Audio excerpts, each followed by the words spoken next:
नमस्कार शेतकरी बांधवांनो, मी कृषी मित्र रुपेश पाटील।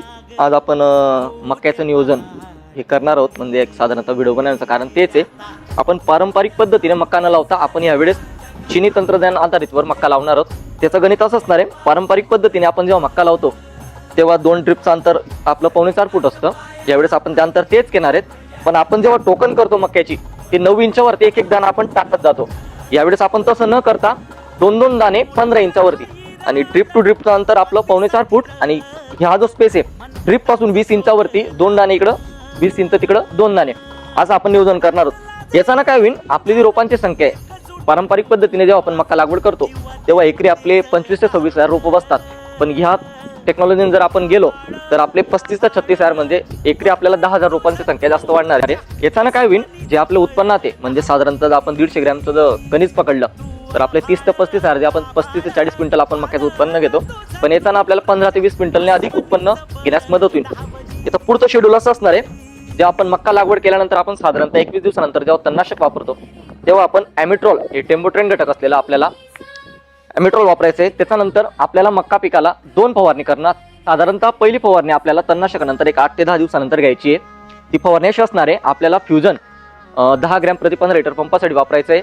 त्यात आपण सुलतान 25 ml प्रति 15 लिटर पंपासाठी वापरणार आहोत आणि आपलं जो फर्टिस्टार विद्राव्य खत आहे लिक्विड NPK ते 20-50-00 हे 25 ते 30 ml आपण प्रति 15 लिटर पंपासाठी वापरणार आहोत। फक्त फवारणी करताना आपल्याला एका गोष्टीची काळजी घ्यायची आहे, फवारणी करताना आपण पोंग्यात हे औषध गेलं पाहिजे, जे मी पहिले तुम्हाला सांगितलं, तर ते पोंग्यात गेलं पाहिजे म्हणून अळीचा प्रादुर्भाव नायनाट झालेला दिसत। दुसरं शेड्यूल असं असणार आहे, साधारण त्याच्यानंतर 8 ते 10 दिवसानंतर आपल्याला आपल्या प्लॉटवरती लष्करी अळीचा प्रादुर्भाव दिसणार आहे 100%।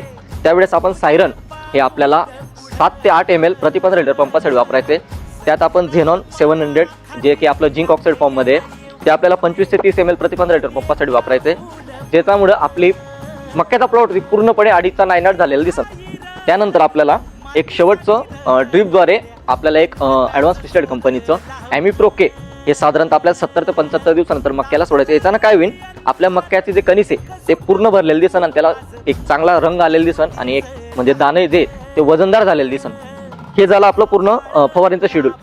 एक गोष्ट लक्षात ठेवायची शेतकरी बांधवांनो, आपण चिनी तंत्रज्ञानावरती आधारित हे मक्का लागवड करतोय, तर आपलं गणित असं कोलमडणार आहे, आपण जे पारंपरिक पद्धतीने मक्का लागवड केलेली आहे ते साधारणतः 25 ते 26 हजार रोपं बसतात, पण यात आपण 10,000 रोपांचा आपला फरक पडतोय। तर जेव्हा आपण बेसोड डोस जे काही खतांचं नियोजन आपण करणार आहेत, तर पहिल्या वेळेस समजा एखाद शेतकरी 10-26 2 बॅगा वापरत असेल तर या वेळेस 30 ते 40 किलो अधिक वापरा आहे, कारण आपल्याला रोपांची संख्या जास्त असल्यामुळे अन्नद्रव्याची कमतरता मक्याला कमी पडत। त्यामुळे आपण सर्वांनी या दिलेली माहिती जर तुम्हाला चांगली वाटली आणि तुम्ही जर याचं प्रॉपर शेड्यूल जर फॉलो केलं तर नक्कीच आपल्याला ह्या पारंपरिक पद्धतीने न जाता ह्या पद्धतीने जर आपण गेलो तर आपल्याला एकरी होतो भविष्यात म्हणजे 50 ते 60 क्विंटल पर्यंत आपण ॲव्हरेज मक्याचं उत्पन्न काढू शकतो।